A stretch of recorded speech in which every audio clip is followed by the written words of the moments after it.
तो क्या हाल है गाइज, मैं आ चुकी हूँ फिर से न्यू वीडियो के साथ। लास्ट एपिसोड में हमने देखा था कि एलेक्स ने उस ग्रैंडसन को मार दिया था, जिसके बाद उसका सामना फ्रैंकलिन के बंदे के साथ हुआ था। तो पहले एलेक्स ने बेंजी को वहां से भेज दिया था, पर इससे गुस्सा होकर फ्रैंकलिन के बंदे ने एलेक्स पर अटैक कर दिया था। पर एलेक्स ने अपना मैप बाहर निकाल लिया था, साथ ही वहाँ पर वो प्रिंसेस और वो लास्ट बंदा भी था। अब आगे तो इस एपिसोड की शुरुआत होने से पहले मैं आपको बता देती हूँ कि अगर आपने पिछले एपिसोड नहीं देखा है तो आपको यहाँ पे कुछ भी समझ में नहीं आएगा, इसलिए आप जाइए और एपिसोड देख के आइए।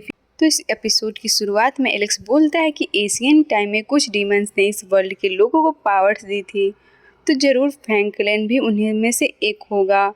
अब एलेक्स अपने मैप का इस्तेमाल करके उस फ्रैंकलिन के बंदे को एक इल्यूजन में फंसा देता है, जहाँ फ्रैंकलिन के बंदे पर कई सारे इल्यूजन स्केलेटन मॉन्स्टर अटैक करने लगते हैं, जिससे वो लड़ रहा था। साथ ही वो एलेक्स से बोलता है कि तुम्हारे पास तो इमॉर्टल ऑरा है, तो तुम मेरी फॉर्मेशन को कैसे तबाह कर सकते हो। इस एलेक्स बोलता है कि तुम्हारी पावर बस नाम की है, ये मेरे मैप की पावर की टक्कर नहीं ले सकती। इधर ये सब सुनकर प्रिंसेस हैरान होते हुए बोलती है बेंजी के इस दोस्त के पास ऐसा आइटम भी है। उसी वक्त तो फ्रैंकलिन का बंदा एलेक्स पर अपने 3 लोटस पावर से अटैक करता है, जिससे रोकने के लिए एलेक्स फिर से मैप का इस्तेमाल करता है। तो फ्रैंकलिन का बंदा एलेक्स पर 2 ईल से अटैक करता है, तभी एलेक्स उस पर अपना प्रेशर बढ़ा देता है, जिसकी वजह से वो फ्रैंकलिन का बंदा घुटनों पर आ जाता है और उसके मुंह से भी खून आने लगता है। ये देखकर वो बंदा बोलता है कि तुम्हारे पास एक ऐसी पावर है, तुम कैसे फ्रैंकलिन की पावर को एक्सप्रेस कर सकते हो। तभी एलेक्स आसपास के चट्टानों के टुकड़ों का इस्तेमाल करके और प्रेशर बढ़ा देता है। तभी प्रिंसेस भी उस फ्रैंकलिन के बंदे पर अटैक करती है,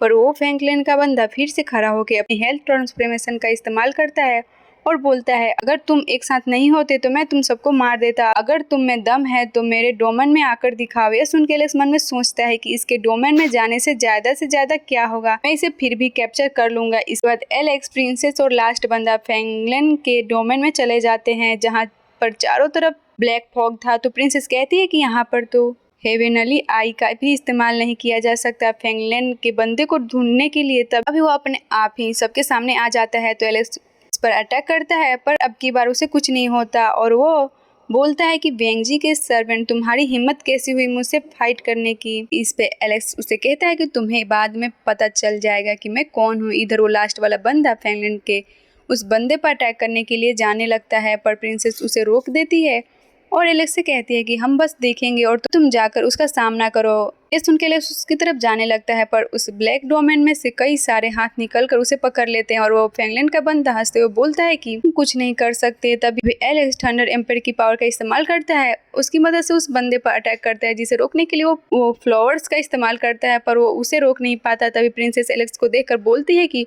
असल में यह बंदा कौन है जो इसके पास इतनी सारी पावर्स है। इधर थंडर एम्पायर की पावर की वजह से बंदा जमीन पर आकर गिर जाता है। तभी एलेक्स उसके पास आ जाता है और उसे कहता है कि तुम जमीन पर सो क्यों रहे हो, क्योंकि वो बंदा अपने 6 अंकल की मदद मांगता है। अंकल वहां आ जाता है और बंदे से कहता है कि तुम इस यंगर जनरेशन के लड़के से हार गए, तुमसे जीनियस का टैग छीन लेना चाहिए। ये सुन के वो लड़का अंकल से कहता है कि एक बार मुझे कई सारे ट्रेजर मिल जाए, कोई भी मेरे से कम्पेक्ट नहीं कर पाएगा आदमी का जीनियस बनने के लिए। ये सुन के वो अंकल उससे कहता है कि मैं बचपन में बहुत ही कमजोर था और सभी मेरा मजाक उड़ाते थे, लेकिन एक दिन उसने अपनी एक्सट्रीम पावर दिखाई, जिससे सब डर गए और तुम ट्रेजर का सहारा लेने की सोच रहे हो। इस सी क्लैन के बंदे को मैं ही मारूंगा। अब यह बोलकर वो उन तीनों पर अटैक करता है, जिसकी वजह से उन तीनों पर प्रेशर पड़ने लगता है और प्रिंसेस बोलती है कि इसके पास ये डार्क पावर आ कहां से रही है, इन्हें इतना ताकतवर बना रही है। उनके एलेक्स बोलता है कि ये सब शायद डीमंस की पावर है। तभी वो अंकल प्रिंसेस के पास आकर उसे बुरा भला बोलने लगते हैं और उसके साथ बदतमीजी करने लगते हैं। तो गुस्से में वो लास्ट बंदा उस पर अटैक करता है, लेकिन उस अटैक से उसे कुछ नहीं होता।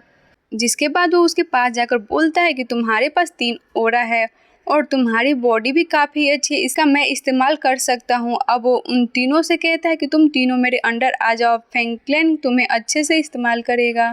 बोल के वो अंकल उन तीनों को स्नेक की मदद से पकड़ लेता है। ये सुन के वो प्रिंसेस उस अंकल से कहती है कि तियानसियन एकेडमी तुम्हें नहीं छोड़ेगी। इस पर वो अंकल कहता है कि किसे पता चलेगा कि मैं यहाँ पर आया था या मैंने ये सब किया। उस स्नेक से उन तीनों पर अटैक करने की कोशिश करता है, पर एलेक्स के शरीर से वो मैप बाहर आ जाता है और उस स्नेक को डिस्ट्रॉय कर देता है। ये देखकर वो अंकल कहता है कि तो मुझे सी क्लैन के बंदे को मार के इसके ट्रेजर छीनने ही होंगे। ये सुन के म्यू एलेक्स से कहता है कि मैं तुम्हारी मदद कर सकता हूँ। यह सुन के एलेक्स उस अंकल से कहता है कि तुम कभी मेरे ट्रेजर नहीं ले पाओगे। अंकल अपनी फॉर्मेशन एक्टिवेट करता है और उन तीनों पर आग के गोले बरसाने लगता है। तो ये देखकर वो तीनों इधर उधर भागने लगते हैं और एलेक्स मैप की मदद से उन गोलों को रोकता है। तभी म्यू एलेक्स को बालों से हटाकर पीछे वाले डिवाइन पूल में चला जाता है। बाद जब वह बाहर आता है तो वह एक एशियंट बटरफ्लाई बन गया। देखकर वो अंकल कहता है कि मेरा कुछ नहीं बिगाड़ पाएगा। तभी म्यू एलेक्स को अपनी पावर देता है, जिसकी मदद से एलेक्स उस अंकल को जमीन पर घेर कर मारता है और फिर अपने मैप को वापस ले लेता है। इधर ये देखकर वो अंकल कहता है कि इस बच्चे के पास ऐसी पावर कहाँ से आ रही है। एलेक्स उस पर और प्रेशर डालते हुए बोलता है कि तुम्हें अब कैसा फील हो रहा है। ये सुन के वो अंकल मरते समय बोलता है कि तुम भी बहुत ही जल्द मर जाओगे। अब उस अंकल के मरते ही वो दूसरा फ्रैंकलिन का बंदा वहाँ से भागने की कोशिश करता है, पर एलेक्स उसे मैप की मदद से जाने नहीं देता और बोलता है कि तुम्हारा अंकल तो नहीं रहा, अब तुम्हारी बारी है। ये बोल के एलेक्स उसे भी मार देता है, जिसके बाद वो जगह टूटने लगती है। ये देखकर वो प्रिंसेस और वो दूसरा लड़का वहाँ से भाग जाते हैं, लेकिन एलेक्स म्यू के लिए रुकता है। तभी म्यू एलेक्स से कहता है कि मेरा बॉडी इसीलिए चेंज हुई थी क्योंकि मेरे पास डिवाइन वाटर था। अब मैं पहले जैसा होकर सोना चाहता हूँ क्योंकि मैं इतनी पावर इस्तेमाल करके थक चुका हूँ। अब वह एलेक्स के बालों के अंदर चला जाता है। इधर एलेक्स के कुछ दोस्त बीस्ट के बीच में फंसे हुए थे, पर तभी वो बीस्ट वहाँ से भाग जाता है और आसमान से एक बड़ा सा पत्थर वहाँ पर आ जाता है, जिस पे कुछ मशीन जैसी चीज़ें थी, जिसे देखकर ऐसा लग रहा था कि वो शायद स्पेसशिप जैसी थी। तभी वो थर्ड एल्डर उस सभी से कहता है कि डरने की ज़रूरत नहीं है, लॉ ऑफ हेवल की बाउंड्री वॉल अभी टूटी नहीं है, एनिमी को हम अभी भी काबू में कर सकते हैं। तभी उस पत्थर के ऊपर से किसी की आवाज़ आती है और जैसे ही धुआं हटता है वहाँ पर कोई विच जैसी लड़की बैठी थी। अब इसी के साथ एपिसोड यहीं पे ख़त्म हो जाता है। मिलते हैं हमारे नेक्स्ट एपिसोड में, तब तक के लिए बाय बाय। वीडियो अच्छी लगी तो वीडियो को लाइक एंड चैनल को सब्सक्राइब जरूर करना।